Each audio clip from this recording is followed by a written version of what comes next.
हाँ, तो पाकिस्तान के शहर कराची के अंदर वर्ल्ड का सबसे बड़ा डिफेंस सेंटर ऑर्गेनाइज़ किया गया, जिसका नाम रखा गया आइडिया 2024। अब इस आइडिया 2024 को ऑर्गेनाइज़ करने का मकसद ये था कि वर्ल्ड के अंदर बहुत सी ऐसी कंट्रीज़ हैं जो वेपन्स वगैरह को बनाती हैं और बहुत सी ऐसी कंट्रीज़ हैं जो वेपन्स वगैरह को बाय करती हैं। तो इस आइडिया 2024 के अंदर जो बेसिकली पाकिस्तान के शहर कराची के अंदर ऑर्गेनाइज़ किया गया था, इसके अंदर 52 ऐसी कंट्रीज़ को इनवाइट किया गया जो अपने वेपन्स बनाती हैं और कुछ वेपन्स बहुत ज़्यादा बाय करती हैं। तो आप सब तो जानते ही होंगे कि पाकिस्तान का जो डिफेंस सेक्टर है वो काफ़ी तेज़ी से तरक्की कर रहा है, क्योंकि पाकिस्तान के अंदर लोकल इंडस्ट्रीज़, ऐसी बहुत सी लोकल डिफेंस इंडस्ट्रीज़ हैं जो ऐसे-ऐसे एटम्स को प्रोड्यूस कर रही हैं, ऐसे-ऐसे वेपन्स को प्रोड्यूस कर रही हैं, ऐसे-ऐसे ड्रोन्स को प्रोड्यूस कर रही हैं कि जो वर्ल्ड के अंदर बहुत ज़्यादा कैपेबल माने जाते हैं और इनकी बहुत ज़्यादा डिमांड है। इन्हीं के अंदर पाकिस्तान ने बहुत से अपने ऐसे वेपन्स को शोकेस किया इस आइडिया 2024 के अंदर, जो देखकर वर्ल्ड लिटरली शॉक रह गई, क्योंकि इसके अंदर पाकिस्तान ने अपना शार्पर 3 ड्रोन को इंट्रोड्यूस कराया। क्योंकि पाकिस्तान के अंदर ये जो ड्रोन है टोटली लोकली मैन्युफैक्चर किया जाता है और इसको पाकिस्तान की जो एक इंडस्ट्री है जो बहुत ज़्यादा जानी मानी इंडस्ट्री है, जिसका नाम है गिट्स। गिट्स का मतलब होता है ग्लोबल इंडस्ट्रियल डिफेंस सॉल्यूशंस, तो इसने बनाया था। इसके साथ साथ पाकिस्तान ने अपने हैदर टैंक को भी इसी आइडिया 2024 के अंदर इंट्रोड्यूस कराया। उसके बाद बहुत सी ऐसी मिसाइल्स को इंट्रोड्यूस कराया, उसके बाद बहुत सी ऐसी राइफल्स वेपन्स को इंट्रोड्यूस कराया, जिसको वर्ल्ड देखकर लिटरली शॉक थी कि पाकिस्तान ऐसे वेपन्स को बना सकता है। तो जी हाँ, पाकिस्तान ऐसे वेपन्स को बना सकता है। तो पाकिस्तान ने लिटरली इसके अंदर एक और भी वेपन दिखाया। वेपन नहीं, ये था एक फाइटर जेट जिसका नाम था JF-17 थंडर ब्लॉक 3। तो ब्लॉक 3 को दिखाया गया ताकि बहुत सी ऐसी कंट्रीज़ हैं जो हैं बजट फ्रेंडली एयरक्राफ्ट्स को बाय करना चाहती हैं, जो बहुत ज़्यादा कैपेबल हों, जैसा कि अज़रबैजान आप जानते ही होंगे। उसके पास इतना ज़्यादा बड़ा बजट नहीं था क्योंकि वो एक छोटी सी कंट्री है, उसकी GDP भी इतनी बड़ी नहीं है, तो वो एक F-35 लाइटनिंग की तरह का फाइटर जेट जो है वो अफोर्ड नहीं कर सकता था। तो उसने पाकिस्तान का सबसे लेटेस्ट वर्जन जो है JF-17 ब्लॉक 3 को बाय कर लिया था। तो इसी के अंदर पाकिस्तान ने शोकेस कराया अपना JF-17 ब्लॉक 3 फाइटर जेट को। तो ये तो करा दिया पाकिस्तान ने, अपने जो कंट्री के अंदर लोकली मैन्युफैक्चर चीज़ें हैं उनको इंट्रोड्यूस कराया। इसी आइडिया 2024 डिफेंस सेंटर के अंदर एक और चीज़ भी पाकिस्तान ने शोकेस कराई, जिसको देखकर वर्ल्ड हैरान रह गई, वर्ल्ड को शौक लग गया, क्योंकि पाकिस्तान ने शोकेस कराया अपना एक नेक्स्ट जेन फाइटर जेट जिसका नाम रखा गया JF-17 PFX।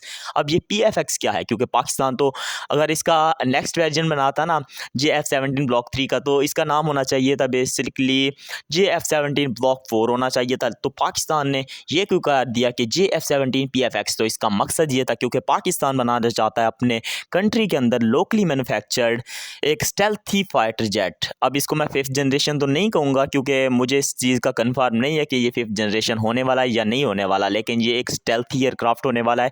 इसको चाइना और पाकिस्तान मिलकर बनाने वाले हैं, क्योंकि पिछले जो भी एयरक्राफ्ट पाकिस्तान ने बनाए हैं वो चाइना के साथ मिलकर बनाए हैं, जिसके अंदर 58% जो है वो पाकिस्तान लोकली मैन्युफैक्चर करता है और 42% जो है वो चाइना से इंपोर्ट किए जाते हैं, चाइनीज़ कंपनीज बनाती हैं। तो इसके अंदर सबसे बड़ा रोल जो होने वाला है वो होने वाला है पाकिस्तान एरोनॉटिकल स्पेस, नहीं, पाकिस्तान एरोनॉटिकल कॉम्प्लेक्स का। तो इसी के अंदर, इसी इंडस्ट्री के अंदर ये वाला PFX जो है वो मैन्युफैक्चर किया जाने वाला है। इसके अंदर चाइना का बहुत बड़ा रोल होगा, क्योंकि जो इंजन्स होते हैं, एक फाइटर जेट की जान कही जाती है ना, वो होता है इंजन। तो इंजन जो बेसिकली है वो चाइनीज़ होगा, क्योंकि चाइना ऐसे बहुत से इंजन बनाता है, क्योंकि पाकिस्तान के पास अभी इतनी बड़ी टेक्नोलॉजी नहीं है कि वो इंजन बना सके। तो इंजन जो है वो बेसिकली चाइना से इंपोर्ट किए जाएंगे। उसके साथ साथ ऐसे बहुत सी, जैसे रेडार्स हो गए, अब ये पाकिस्तान के अंदर तकरीबन लोकली मैन्युफैक्चर नहीं किए जाते। तो ये रेडार्स, सेंसर्स और ऐसी कुछ चीज़ें हैं जो चाइनीज़ लगाई जाएगी, क्योंकि ये चीज़ें चाइना में बनती हैं। और उसके साथ साथ जो बॉडी कवर होता है, उसके साथ साथ ये सीट्स वगैरह हो गई, और भी बहुत सारी चीज़ें जो पाकिस्तान के अंदर लोकली मैन्युफैक्चर की जाएंगी और पाकिस्तान के प्लेयर्स जो हैं इसको मैन्युफैक्चर करेंगे। तो आप समझ ही गए होंगे। तो ये होने वाला पाकिस्तान और चाइना का एक बहुत बड़ा जॉइंट वेंचर, इसके अंदर ये दोनों मिलकर पर PFX स्टेल्थी एयरक्राफ्ट को बनाने वाले हैं। अगर इसकी स्पेसिफिकेशंस की बात की जाए तो ये ज़्यादा क्लियर तो नहीं है, अनक्लियर है, लेकिन कुछ स्पेसिफिकेशंस जो हैं वो मंजर आम पर भी आ चुके हैं, तो मैं उनका आपको बता दूं। कहा यह जाता है कि ये फुल्ली स्टेल्थी एयरक्राफ्ट होने वाला है, जिसके अंदर एडवांस रेडार्स, सेंसर्स और वेपन्स का इस्तेमाल किया जाएगा। इसके साथ साथ ये टोटली स्टेल्थी होगा, इसको रेडार पर जो है वो देखा नहीं जा सकता। जैसे एक स्टेल्थी 5th जनरेशन एयरक्राफ्ट होता है, जिसकी मैं मिसाल दे दूं F-35 लाइटनिंग, तो वो रेडार पर अगर वो किसी कंट्री के अंदर घुस जाए ना, अगर उस कंट्री के पास एक एयर डिफेंस सिस्टम है, तो उसका रेडार जो है उसको देख नहीं पाएगा, उसको लगेगा अरे एक छोटा सा डॉट बन के आएगा। अगर वो रेडार वाले ने देख लिया तो वो ये बोलेगा कि ये फाइटर जेट है, नहीं ये तो परिंदा वगैरह होगा ना, इतना छोटा फाइटर जेट कहाँ से आ गया, क्योंकि जो फाइटर जेट होता है वो बहुत बड़ा मार्क देता है, लेकिन ये देता है छोटा सा मार्क, तो वो समझेगा नहीं नहीं नहीं ये कहाँ से हो गया F-35 लाइटनिंग, या ये कौन से हो गया फाइटर जेट, ये तो कोई परिंदा होगा। लेकिन जब वो फाइटर जेट आता है तो हमला करके, अटैक करके, सब कुछ तबाह करके निकल भी जाता है, और उसको पकड़ना, उसको चेस करना पॉसिबल नहीं होता, क्योंकि F-35 तो आप ही जानते ही होंगे। तो पाकिस्तान बनाना चाहता है अपना नेक्स्ट जेन फाइटर जेट जो टोटली स्टेल्थी होगा। उसके साथ साथ इसके अंदर एडवांस्ड रेडार्स का इस्तेमाल किया जाएगा, सेंसर्स का इस्तेमाल किया जाएगा, इलेक्ट्रो वॉरफेयर जो होती है ना कैपेबिलिटीज़, उसको बहुत ज़्यादा इन्हेंस किया जाएगा, ताकि जो दुश्मन का अगर फाइटर जेट आता है तो इसके इलेक्ट्रिक जो होते हैं ना उसको वो जैम ना कर सके, रेडार्स को जैम ना कर सके। तो ये बहुत ज़्यादा इस चीज़ पर फोकस किया जाएगा। उसके साथ साथ अगर इसके पेलोड की बात की जाए, ये कितना वज़न लेकर उड़ सकता है, फ्लाई कर सकता है हवा के अंदर, तो बताया ये जाता है कि ये 17.5 टन्स का जो है वज़न वो उठाकर हवा के अंदर फ्लाई कर सकता है और अपने टारगेट की तरफ बढ़ सकता है। ये काफ़ी ज़्यादा स्टेल्थी एयरक्राफ्ट होने वाला है, इससे पाकिस्तान की जो डिफेंस सेक्टर है वो काफ़ी ज़्यादा बूस्ट करेगी। अभी कुछ यूट्यूबर्स और कुछ इंडियन न्यूज़ एजेंसीज़, मतलब कि आप समझ ही गए, न्यूज़ चैनल जो हैं वो तो गोदी मीडिया, तो आप उन पर ध्यान नहीं देना चाहिए बेसिकली। लेकिन मैं आपको एक चीज़ बताता हूँ, इंटरेस्टिंग चीज़ बताता हूँ। तो वो क्या बोल रहे हैं कि ये बोल रहे हैं कि ये तो होने वाला है चाइनीज़ मेड फाइटर जेट। तो मैं आपको बता दूं ऐसा नहीं है, क्योंकि चाइना और पाकिस्तान जॉइंट वेंचर करने वाले हैं। उसके अंदर बेसिकली पाकिस्तान जो है वो बहुत बड़ा प्लेयर होने वाला है, क्योंकि पाकिस्तान जो है वो अपनी डिपेंडेंसी जो है इस एयरक्राफ्ट पर वो चाइना से हटाना चाहता है। वो बहुत ज़्यादा जो है वो अपने कंट्री के अंदर मैन्युफैक्चर करना चाहता है, ताकि ये लोग और बहुत सी कंट्रीज़ जो है वो ये ना कह सके यार ये तो चाइनीज़ मेड है, या इसके अंदर तो चाइनीज़ चीज़ें लगती हैं, अगर हम इसको बाय कर लेते हैं तो फ्यूचर में अगर हमारी चाइना से झड़प हो गई तो पाकिस्तान तो हमें प्रोवाइड नहीं कर सकेगा, क्योंकि ये तो चाइनीज़ मेड है। अगर पाकिस्तान और चाइना का झगड़ा हो जाता है और चाइना जो है वो चीज़ें देना बंद कर देता है, तो फिर क्या होगा। तो इसीलिए पाकिस्तान जो है वो अपनी डिपेंडेंसी जो है इस एयरक्राफ्ट पर वो चाइना से हटाना चाहता है। तो गोदी मीडिया बहुत कुछ कहेगी।